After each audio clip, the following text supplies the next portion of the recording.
জমিদার সাহেব, মৃত ব্যক্তির নামে 10 বিঘা জমি আছে এবং কি গ্রামের লোকেরা বলতেছে ওর নাকি একটা ছেলেও আছে। সে ছোটবেলা বাড়ি থেকে রাগ করে চলে গেছে। জমিদার সাহেব, সমস্যা একটাই, এখন পর্যন্ত এই লাশটাকে কেউ দেখতে আসে নাই। তাহলে এই 10 বিঘা জমি কাকে দেওয়া যায়? বাবা বাবা, আমি তো শুধু বাড়ি ছেড়ে গেলাম, তুমি তো পুরো দুনিয়া ছেড়ে চলে গেছো।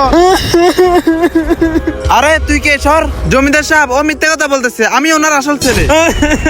জমিদার সাহেব, এরা দুজন বহুরূপী, আমি ওনার আসল ছেলে।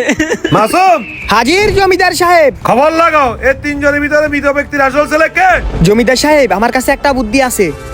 ঠিক আছে, তুমি তোমার কাজ চালিয়ে যাও। জি জমিদার সাহেব। ঠিক আছে, তোমরা যখন 3 জন দাবিদার, তাহলে তোমাদেরকে একটা পরীক্ষা দিতে হবে। কি পরীক্ষা বলেন? আমরা সব পরীক্ষা দিতে রাজি আছি। ঠিক আছে, তোমরা তোমাদের পায়ের জুতা খুলে মৃত ব্যক্তিকে মারো।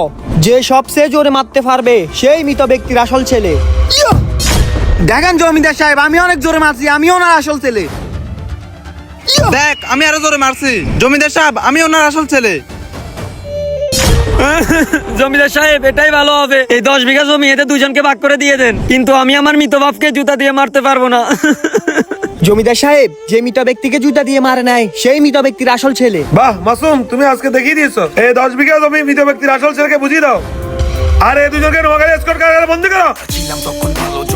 বাবা থাকতে বাবার মূল্য দিতে শিখো। গাইস, ভিডিওটি ভালো লাগলে চ্যানেলটি সাবস্ক্রাইব করুন।